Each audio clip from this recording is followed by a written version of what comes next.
Okay, you know this image. Of course you do. The legendary lost city of the Inca, hanging in the clouds on a mountain ridge. It's stunning. But behind that beauty, a whole series of questions that experts are still trying to figure out. So let's get into it. Just imagine, for almost 400 years, this place was a complete ghost town, totally swallowed by the jungle. Now, that incredible isolation is what saved it from the conquistadors, but it was a double-edged sword, because it also locked all of its secrets away for centuries. And yeah, that's the big one, isn't it? Why would you go to all the incredible trouble of building an absolute masterpiece in one of the hardest-to-reach spots on the entire planet? We are still trying to figure that one out. And that's exactly where we have to begin.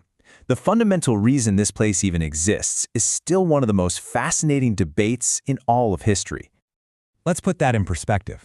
We're talking almost 8,000 feet up. That's more than a mile and a half straight up into the sky.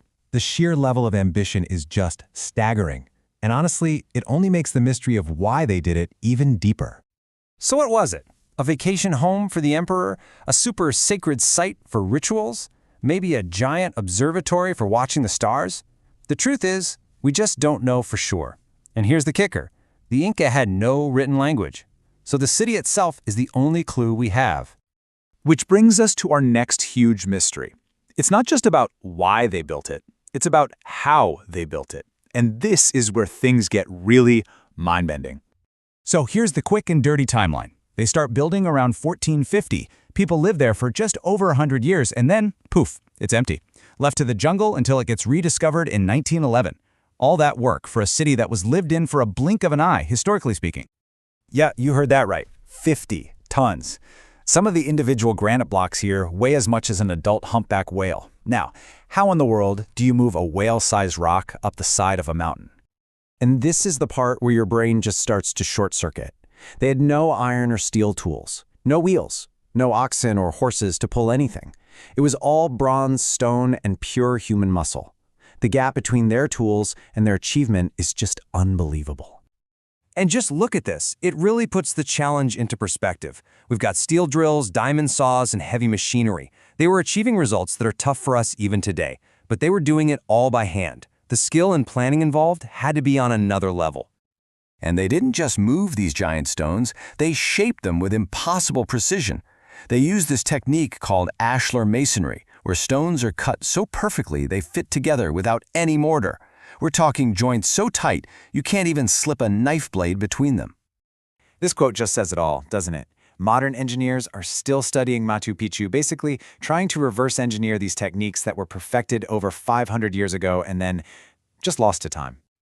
So you build this architectural marvel against all possible odds, and then you just walk away? That's the next great puzzle. Why was a city built with so much effort abandoned so fast? 100 years. That's barely 3 generations. It's like building a brand new skyscraper today, and by the time your grandkids are around, it's totally deserted. It's just bizarre. And of course, the theories are all over the place. Did smallpox wipe them out? Did their water supply dry up? Maybe the Incan Empire collapsed and the site just wasn't important anymore. Or, and I kind of like this one, did they leave on purpose to keep it a secret? The simple answer is, nobody knows for sure. And here we are again, back at the same core problem. No written records. So when the last person walked away from Machu Picchu, the story of why they left walked away with them. Gone. But the story doesn't quite end there. The Inca might not have left any written clues, but they may have left other secrets behind. Secrets that our modern technology is just now starting to uncover. I'm talking about tech that feels like it's straight out of a sci-fi movie. Things like ground-penetrating radar and thermal imaging that let archaeologists literally see through the stone, peering into voids that have been sealed up for centuries. And that's exactly what researchers did. First, the radar scans flagged something weird, an empty space, an anomaly, right beneath one of the most sacred buildings on the site. Then they confirmed it with thermal cameras. Yep, there are definitely hidden chambers down there. So, the million-dollar question is, what's inside? Well, here's the thing. The tomb of Emperor Pachacuti, the guy who commanded Machu Picchu be built, has never, ever been found. Could he have been resting here, undisturbed, this whole time? And here's the ultimate twist in the story. We have the technology to look, but we can't. The Peruvian government has forbidden any excavation. And you know what? It's hard to argue with them. The site is priceless, a world treasure. They believe its preservation is way more important than our curiosity. Which leaves us with this final, massive question. The answers to some of history's greatest questions could be just a few feet away, right beneath the stone. But unlocking them might mean damaging the very thing we're all trying to understand. So what would you do?